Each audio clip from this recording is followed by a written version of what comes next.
이제 요한복음 말씀 벌써 딱 반을 지나서 오늘 7번째, 믿었더니 진짜구나라는 제목으로 말씀을 나누려고 합니다.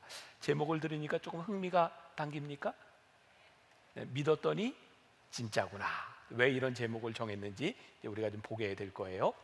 오늘 말씀은 저에게 있어서는 참 쉽지 않았습니다. 잘 이해가 안 되는 그런 부분들 때문에 제가 오랫동안 묵상하고 씨름했고, 그래서 믿었더니 진짜구나 이런 제목을 정하게 되었습니다. 오늘 말씀은 요한복음의 요한이 증거하는 두 번째 기적의 말씀이다 라고 되어 있습니다. 그러나 문맥을 통해서 쭉 보면 이 두 번째 기적이라고 하는 것은 예수님이 갈릴리 지역에 있으셨을 때 행하셨던 두 번째 기적이다, 이 말이 옳을 것 같아요. 제가 이 3부 예배 때는 그냥 지도를 가지고 먼저 한번 설명을 해보려고 합니다. 지도를 먼저 하나 띄워주세요. 자, 저기에 가나라고 하는 곳이 나오고 가버나움이 나오죠.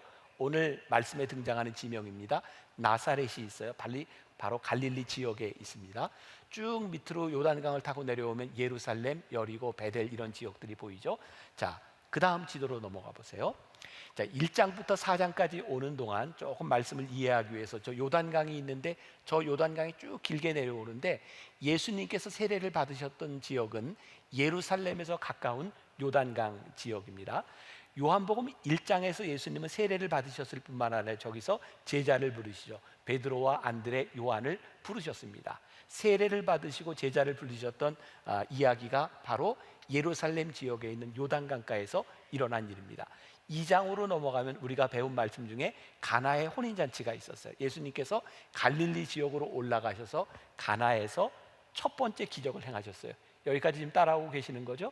그리고 예수님께서 저기서 기적을 행하신 다음에 다시 예루살렘으로 오세요. 요한복음 3장, 우리 니고데모 얘기 기억나시죠? 예수님께서 6월절 명절에 예루살렘으로 오셨을 때 저기에서 누굴 만났냐면 니고데모를 만나게 됩니다. 이게 요한복음 3장의 사건이에요.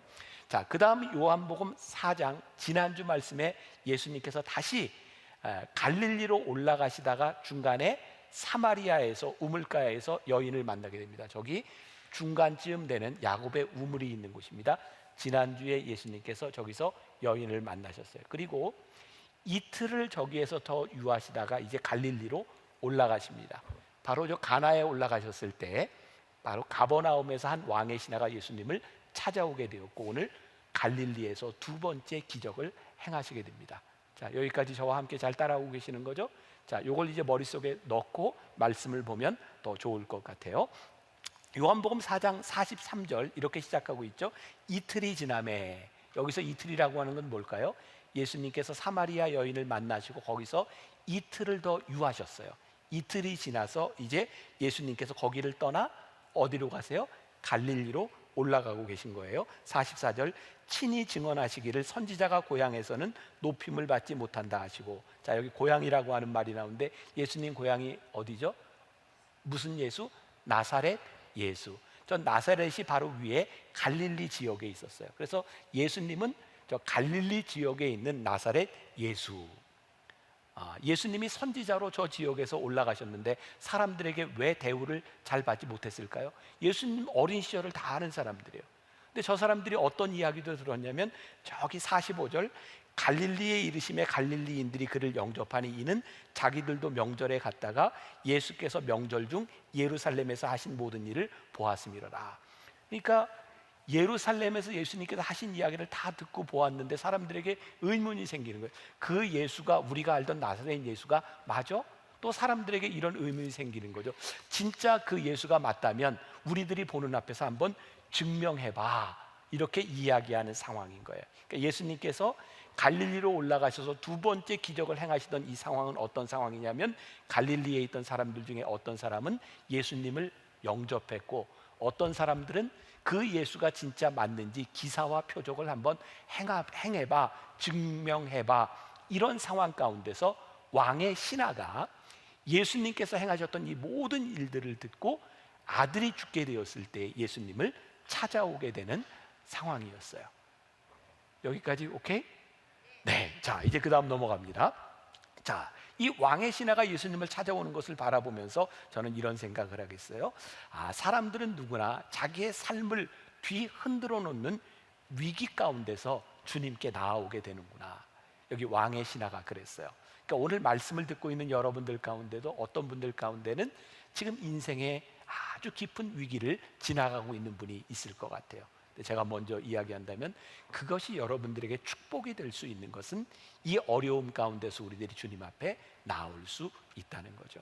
아마 지금 예배를 드리고 있는 여러분들 중에도 많은 분들은 삶의 위기 가운데서 신앙을 접하게 된 사람도 있었을 것 같아요. 종종 우리들에게 이런 의문이 듭니다. 하나님이 우리를 사랑하신다고 하는데 왜 사랑하는 우리들에게 이런 고통, 이런 어려움을 겪게 하시는가? 근데 가만히 생각해 보니까 이 어려움들을 통해서 우리는 하나님 앞에 나아오게 되는 것 같아요. 자, 46절과 47절 볼게요. 예수께서 다시 갈릴리 가나에 이르시니 전에 물로 포도주를 만드신 곳이라. 이제 말씀이 이해가 되죠?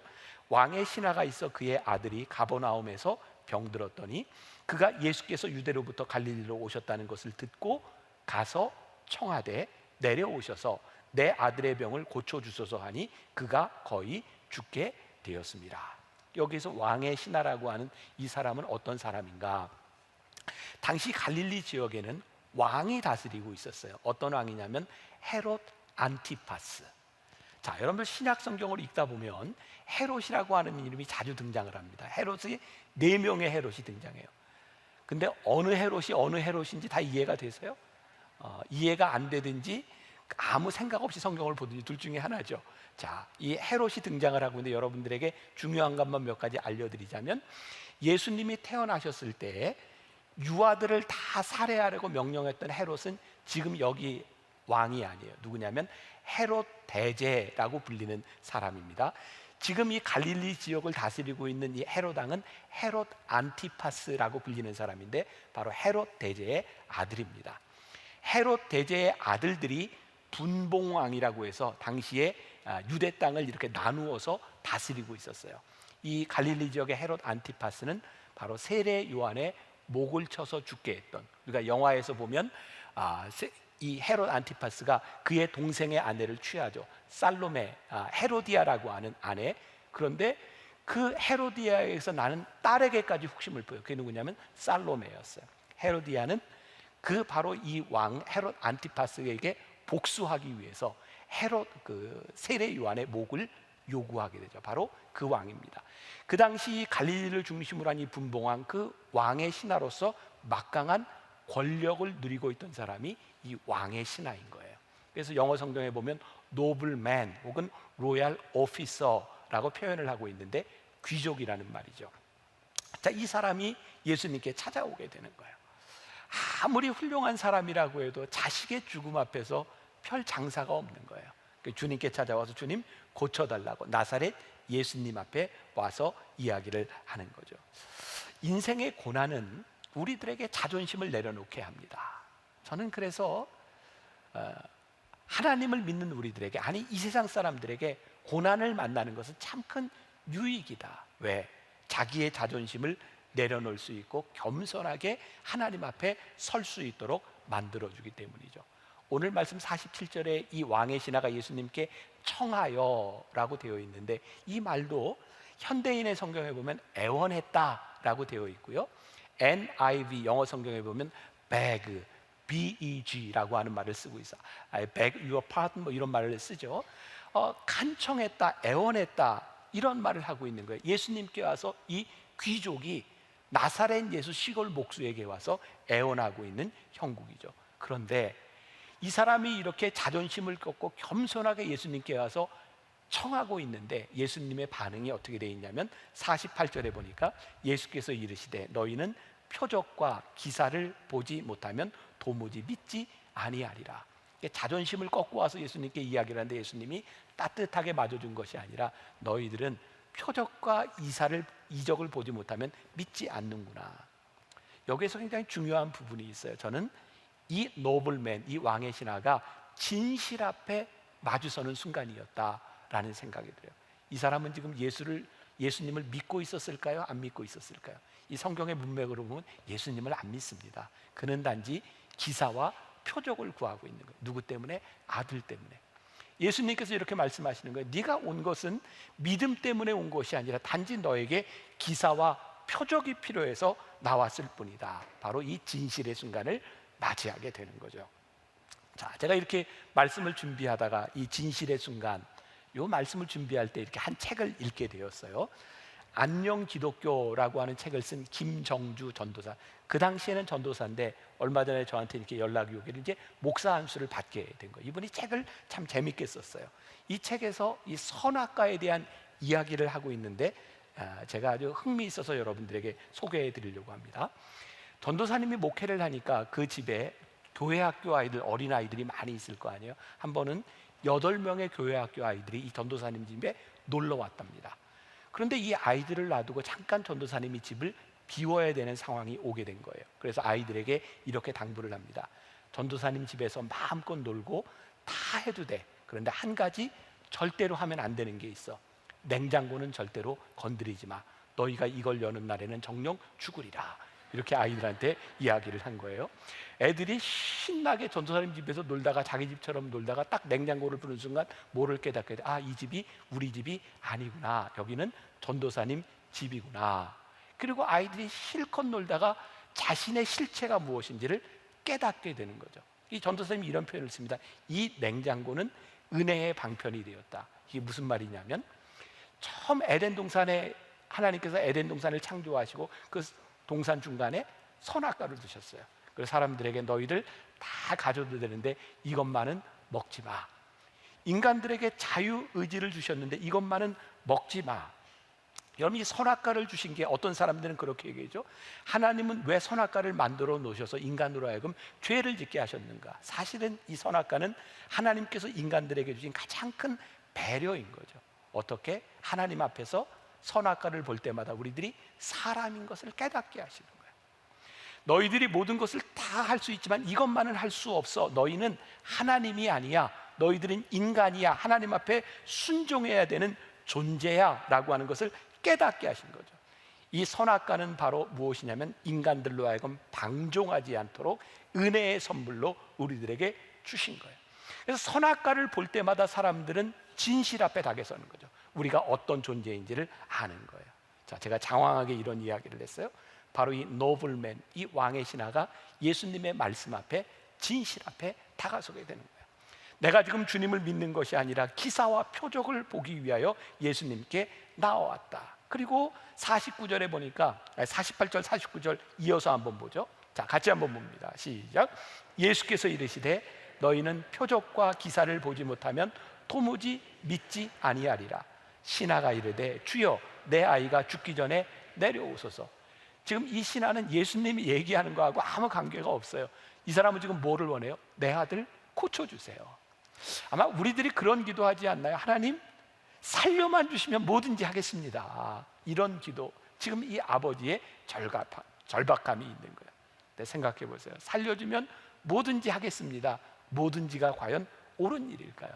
지금 예수님께서 왜 끊임없이 이 가나의 혼인잔치부터 계속해서 기사와 표적이 중요한 것이 아니라 기사와 표적이 무엇을 가르치고 있는지를 보아야 된다고 말씀하고 계실까요? 오늘 우리들에게 일어나는 기사와 표적들은 다 우리들이 원하는 욕망에 대한 부분들이에요. 우리들이 원하는 우리들의 욕구에 대한 부분들이에요. 그런데 우리의 욕망과 우리의 욕구가 해결된다고 우리들이 진짜 믿음의 사람이 되지 않는 거죠. 예수님께서 계속 말씀하시는 것은 너희들이 하나님 나라의 다스림, 하나님께서 우리들에게 원하시는 것이 너희들이 그것을 보아야 된다는 거예요.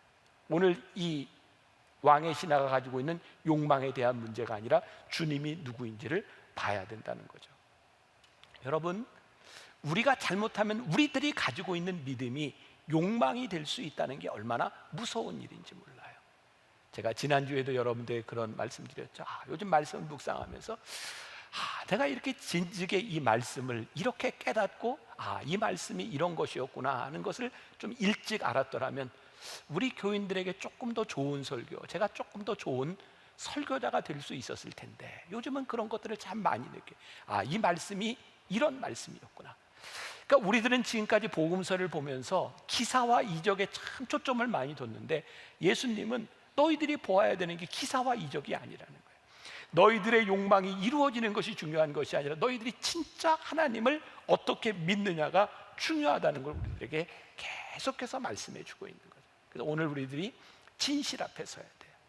우리들이 하나님 앞에 원하는 것들이 우리의 욕망이 이루어지는 것인가, 아니면 하나님 나라의 다스림 가운데 우리들이 믿음으로 서기를 원하는 것인가. 제가 언젠가도 그런 말씀을 드렸던 것 같아요. 제가 92년도에 미국으로 유학을 가기 전에 이 분당에서 처음 저 동신상가 임해촌에 있는 동신상가에서 이 만나교회 전신에 여기 들어오기 전에 제가 개척교회를 시작한 적이 있어요. 그때는 이 분당에 아파트를 다 지어놓고 40만 인구가 함께 들어오는 상황이었기 때문에 소위 그 당시에 교회 개척을 한다는 건 많은 목회자들에게 꿈 같은 일이었던 것 같아요. 여기 개척하면 그냥 사람들이 막 모여오는 때이기도 했고, 그런데 문제는 여기는 종교 부지들이 다 정해져 있어서 교회를 그렇게 다 세울 수가 없는 거예요. 그래서 개척교회들이 대개 상가 건물로 많이 들어왔죠. 여러분들 기억에 한 상가 건물에 몇 개까지 교회를 보셨어요? 저는 92년도에 한 상가에 교회 6개를 봤어요. 하기에는 일러요. 그런데 그 상가 주인이 독특한 사람이라 교회 6개를 다 한 층에, 상상이 가세요? 교회 6개가 한 건물에 한 층에 6개가 있는 거예요. 여러분, 그 당시에는 또 사람들이 막 개척교회에 이렇게 오고 막 다른 데서 교회가 이사 오고 그러다 보니까, 그때는 또 왜 이렇게들 다 여자들이 한복을 입었나 몰라, 다 한복 입고 이 주보 가지고 와서 우리 교회로 오세요 막 이렇게 전도. 그리고 한층 그 복도를 간다고 생각해 보세요. 예배 시간이 거의 동일한데 예배 순서들이 다 다르니 어떤 교회에서는 찬송 소리, 설교 소리, 기도 소리가 이렇게 들리고 있었을 텐데, 그런데 우리는 왜 그런 모습들을 다 자연스럽게 이렇게 볼 수 있었을까요? 그때 저는 29살 때 그런 생각을 했어요. 저 모습을 보면 하나님이 기뻐하시겠는가? 내가 이 교회를 다니며 이 교회를 목회하면서 이 교회가 성장하고 이 교회가 부흥하는 것이 내 욕망을 채우는 것일 수는 있지만 하나님께서도 그런 상황을 기뻐하시겠는가? 여러분, 우리가 기사와 이적이 중심이 되고 내 욕망이 중심이 되면 우리들이 수단을요 정당화할 수 있어요. 내가 이 목적을 이루기 위해서 내가 어떤 수단과 방법을 가리지 않아도 된다고 하는 잘못된 믿음 가운데 들어갈 수 있어요. 그러고 보니까 여전히 교회에서 기사와 이적이 일어나고 우리들이 신앙생활을 열심히 하고 있음에 불구하고 우리들이 그 기사와 이적이 가르치고 있는 하나님의 나라를 보고 있는가? 이것은 정말 다른 차원의 문제였던 거죠. 제가 참 감사했던 것 중에 하나, 제가 뭐 어떤 특별한 사람이어서가 아니라 바로 여기 저희 교회 바로 옆이 판교잖아요. 판교도 10만이 넘는 인구가 한꺼번에 들어왔어요. 막 아파트들을 지어놓고, 그때 우리 교회도 장로님들이 저 판교에 이제 신도시에 사람들이 들어오면 전도해야 되지 않겠습니까? 우리 70문도 전도되어 있고 막 전략도 이렇게 짰어요. 하루는 그렇게 막 판교에 입주가 시작될 때 우리 교회 처음 판교에 들어온 교인을 제가 신방하게 되었거든요. 근데 가서 보니까 신방을 하러 들어가는 그 입구에 보니까 여러 교회에서 천막을 치고 교회 이름을 붙여놓고 와서 전도를 하는 거예요. 어떤 교회에서는 막 이사 오는 사람마다 막 이렇게 부침개도 붙여다 주고 짐도 실어다 주고 그러면서 교회 나오라고 이야기. 제가 그걸 보고 그 다음 주에 교회 와서 주일 낮 설교 때 그런 얘기했어요. 혹시 기억하는 분 있는지 모르겠어요. 우리 만나교회는 판교회 전도 금지령입니다. 우리는 판교회 전도하지 않습니다. 이 말을 오해하지 마세요. 전도하지 말라고 하는 것이 복음을 전하지 말라고 하는 것이 아니라, 제가 느꼈던 그 전도는 복음을 전하는 것이 아니라 다 우리 교회를 전하는 거예요. 우리 교회로 오세요. 우리 교회로 오세요. 우리 교회가 부흥하고 성장하는 것이 우리들에게 기쁨일 수 있지만 그것이 하나님의 나라를 가리키고 있는가라고 생각한다면, 우리들에게 진짜 믿음이 들어간다면 우리들이 해야 될 일들이 자명해지지 않겠습니까? 우리가 하나님을 믿으며 우리들이 고백하는 우리들의 신앙생활 가운데서 우리들이 무엇을 해야 되는지가 자명해지지 않겠습니까? 예수님 앞에 서 있는 아버지의 모습, 그 모습이 어쩌면 지금 우리의 모습인지 모르겠다는 생각이 들어요. 하나님께서 우리를 창조하실 때 순종하는 삶이 무엇인가를 가르쳐주기 위해서 선악과를 만들어 주셨는데, 아담과 하와는 어느 날 그 선악과를 보면서도 그것을 욕망의 태상으로 삼은 거예요. 먹고 싶다는 거예요.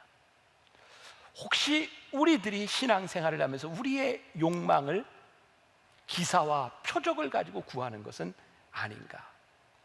마태복음 4장 49절을 메시지 성경에서는 이렇게 풀어서 이야기합니다. 그러나 그 관리는, 그 왕의 신하는 물러서지 않았다. 함께 가주십시오. 제 아들의 생사가 달린 일입니다. 예수님이 하시는 말씀과는 별개인 거예요. 내가 원하는 것을 이루면 됩니다. 그런데 이 왕의 신하의 모습이 바뀌어가요. 어떻게? 표적을 구하는 마음에서 믿음으로 바뀌어지고 있어요.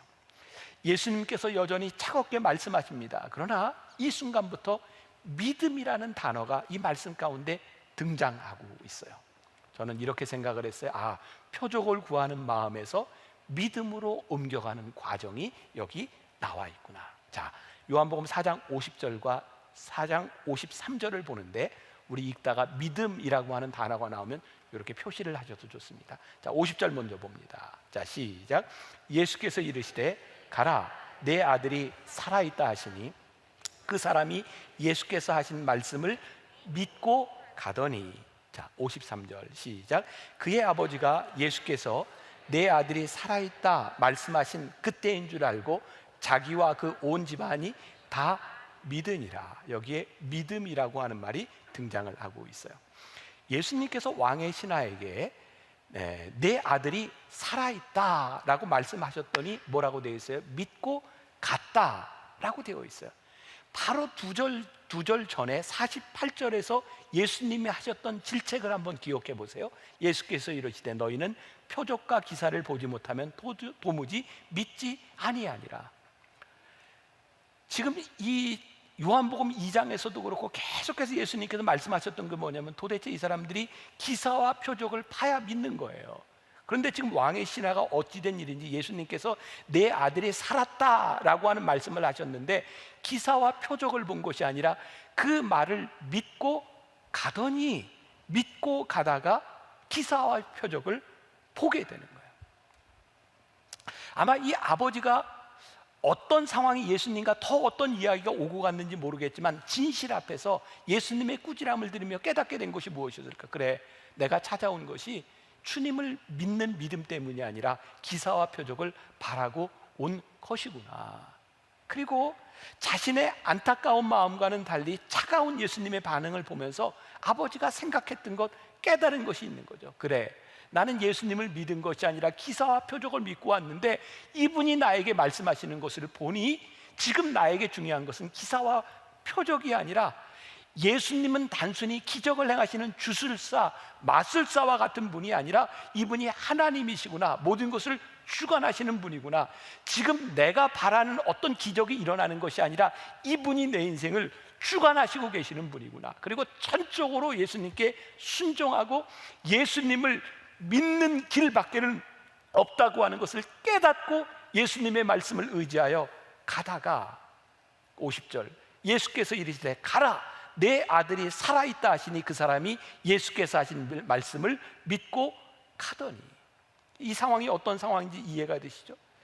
우리가 믿는 믿음을 고백하는 순간은 어떤 논리적인 시간이나 과정이 어쩌면 필요 없는 순간인지 몰라요. 주님 앞에 전적으로 내가 항복하고, 주님, 제가 주님을 믿습니다. 주님, 제가 바라고 있던 기사와 이적, 지금 우리들이 원하고 있던 이 욕망과 욕구에 대한 문제가 아니라 제가 주님을 믿기로 작정합니다. 그리고 예수님이 가라고 하실 때 가게 된 거죠. 그리고 51절에 보니까 뭐라고 나와요? 내려가는 길에서 그 종들이 오다가 만나서 아이가 살아있다 하거늘. 예수님께 끝까지 조르며 아들에게 같이 가달라고 부탁했다면 결코 이런 일을 경험하지 못했을 거예요. 지금 어떤 일을 경험해요? 믿고 가다가 하인들이 딱 올라왔는데 그 시간에 예수님께서 말씀하신 시간에 아들이 살았다는 거예요. 만일 이 사람이 자기의 고집으로 자기가 원하는 기사와 이적을 예수님께 요구했다면 그는 경험해 보지 못했을 그 기사와 이적을 이곳에서 경험하게 되는 거죠. 놀라운 사실입니다. 이전까지는 사람들이 기사와 표적을 보고 믿었다라고 되어 있는데 이 사람이 믿고 가다가 기사와 표적을 보게 된 거예요. 지금 이 왕의 신하는 표적을 구하는 신앙에서 주님을 믿는 믿음으로 바뀌었어요. 믿음으로 내려가다가 표적을 경험합니다. 저는 오늘 여러분들, 말씀을 듣고 있는 여러분들에게 그렇게 권면하고 싶어요. 지금 이 말씀을 전하는 제 마음 가운데도 우리 떠오르는 교인들의 모습이 있어요. 제가 알고 있는 한에서 지금 참 힘든 시간을 지나가고 있는 교인들이 있는 거예요. 그분들이 구하고 있는 게 있지 않겠습니까? 근데 제가 믿음으로 이렇게 권면하고 싶은 거예요. 지금 그렇게 간절하게 구하는 그 구함보다 더 중요한 것이 주님을 믿는 믿음입니다. 주님께서 어떻게 우리들에게 행하실지 우리는 아직 알지 못하지만 그 믿음을 통해서 우리들이 기사와 표적을 보는 것이 우리들에게 훨씬 더 중요합니다. 이 아버지가 내려가면서 그 아들을 살리시는 방법에 대해 주님이 내 아들이 살아있다라고 말씀하셨는데 어떤 방법을 생각할 수 있었을까요? 아니요, 이 순간 일어난 이 일은 이 아버지가 생각할 수 있었던 방식이 아니었어요. 주님께서 행하시는 일이었어요. 주님을 믿기로 작정하고 그냥 돌아갔더니 그 길에서 기사와 이적을 체험한 거죠. 표적을 보고 믿는 것이 아니라 믿음으로 내려가다 표적을 보았다. 저는 오늘 여러분들이 기억해야 될 딱 한 문장 하나 있다면 그게 뭐냐면, 표적을 보고 믿은 것이 아니라 믿음으로 가다가 표적을 보았다는 사실이에요. 오늘 요한복음 4장 53절, 그의 아버지가 예수께서 내 아들이 살아있다 있다 말씀하신 그때인 줄 알고 자기와 그 온 집안이 다 믿으니라. 믿음이라는 말이 두 개가 나오잖아요. 제가 말씀을 묵상하다가 이 왕의 신하가 믿는 믿음은 또 뭐고 온 가족이 믿는 믿음은 뭘까? 이렇게 묵상하다가 저에게 이런 생각이 드네요. 확증이구나. 자, 우리 가끔 기도할 때 이런 기도 여러분들 하지 않으세요? 하나님, 믿음의 믿음을 더해 주세요. 그런 기도 하지 않으세요? 저도 가끔 그런 기도 해요. 하나님, 저에게 믿음을 더해 주세요. 그러니까 이전에 있던 믿음이 가짜가 아니라, 지금 믿음이 진짜가 아니라, 내가 믿을 때 믿음의 믿음을 더하는 일. 오늘 말씀의 제목인데, 내가 믿었더니 진짜네. 내가 믿음으로 고백했는데 그게 진짜네. 이게 믿음의 확증인 거예요. 내가 지금까지 믿었던 것이 잘못되지 아니하고 하나님께서 내가 믿는 믿음을 확증시켜 주셨어 라고 하는 믿음의 고백이 오늘 귀하게 다가오는 거예요. 그냥 믿는 믿음이 아니고 그 믿음으로 인해 감격하게 되는 순간 우리의 믿음이 확증돼요. 지난해 제가 이게 말씀을 준비할 때 제가 편지를 하나 받게 되었어요. 아마 이 집사님이 지금 이제 베트남에 있는데 줌으로도 신방을 같이 하고 또 예배를 늘 드리고 있으니까 지금 이 예배를 드리고 있을지 몰라요. 제가 편지를 좀 읽어드릴게요. 사랑하는 김병삼 목사님, 최인숙 교장 선생님. 여기서 최인숙이라 하면 제 아내를 얘기합니다. 네.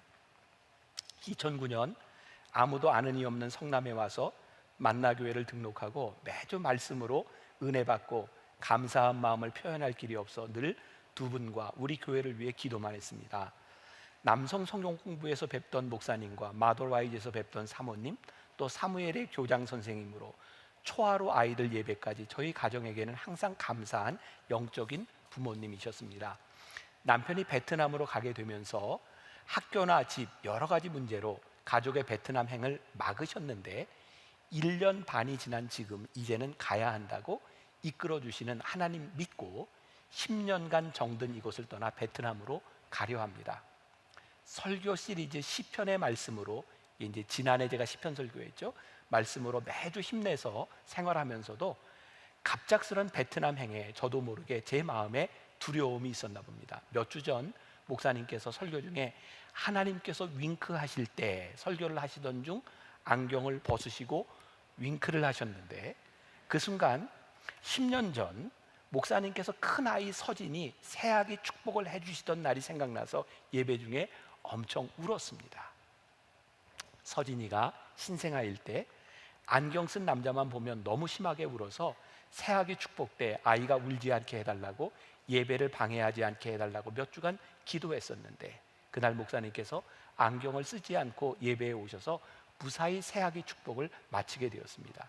예배 후 인사를 드리면서 왜 안경을 쓰지 않고 오셨냐고 여쭤봤더니 내가 오늘 깜빡하고 9층에서 내려와서 라고 말씀하시던 목사님 모습에 세심하게 기도 응답을 해주셨구나 하고 기뻐했던 일이 있었습니다. 생각해 보니까 제가 20년 여기 설교하는 중에 안경 안 쓴 날이 그때가 처음이었던 것 같아요. 목사님께서는 하나님께서 윙크하실 때를 설교하시며 안경을 벗으시는데, 그 10년 전 일이 생각나면서 민경아, 내가 너 베트남 가라고 했으면 그 길도 함께 할 건데 내가 필요하면 김병삼 목사 안경도 벗기는 하나님인데 걱정 좀 그만해라 말씀하시는 듯 했습니다. 베트남 현지 교회에서도 우리 교회에서 배운 대로 잘 섬기고 또 미디어 교회로 함께하며 좀 멀리 좀 길게 인 앤 아웃 잘 다녀오겠습니다. 저게 그냥 그런 느낌이었어요. 작은 부분의 믿음이었을지 모르지만 그 믿음으로 하나님께 기도했을 때 우리의 믿음을 확증해 주시는, 전 오늘 우리들에게 필요한 것은 어떤 기사와 표적이 아니라 주님께서 나를 인도해 주실 것을 믿습니다. 그때 우리들에게 나타나는 인도하심, 그리고 믿음의 확증. 설교를 준비하면서 저를 돌아봤어요. 그리고 전 진짜 깜짝 놀랄만하게 하나님 앞에 이런 고백을 했어요. 하나님, 제가 지금까지 지나오는 동안 하나님은 진짜 선하시군요. 제가 기도했던 제 기도의 제목들이 다 이루어진 것이 아니라 하나님은 제가 기도했던 모든 것들을 선하게 인도하여 주셨어요. 제가 지금 이 시점에서 하나님께 기도하고 하나님께 고백할 수 있는 게 하나님은 선하신 분이에요. 그 믿음의 확증으로 우리들 속에 그 믿음이 더 큰 확증으로 이어지는 것, 믿음을 가졌던 우리가 더 큰 믿음을 경험하고 고백하는 것을 통해서 우리의 신앙이 성숙되어 가는데, 우리가 주님을 믿지 못하고 또 다른 기사와 표적과 우리들의 욕망을 자꾸 구한다면 그 욕망은 또 다른 욕망을 낳고 또 다른 욕망을 낳게 되지 않을까. 주님은 우리가 원하는 대로 기적을 행하시는 분이 아니라 우리가 주님을 믿고 순종하며 갈 때에 주님께서 기사와 표적을 행해 주시는 분이에요. 이게 우리 신앙의 본질이구나. 우리가 그동안 우리의 신앙을 잘못 알고 살아왔구나. 그래서 오늘 이 말씀의 제목, 우리가 이런 고백을 했으면 좋겠어요. 믿었더니 진짜구나. 오늘 여러분들에게 믿음으로 그렇게 권면합니다. 여러분, 내가 주님을 믿었더니 진짜구나. 여러분들의 삶에서 이 믿음의 확증이 있기를, 믿음으로 살아가며 기사와 표적을 볼 수 있기를 주님의 이름으로 간절히 축원합니다.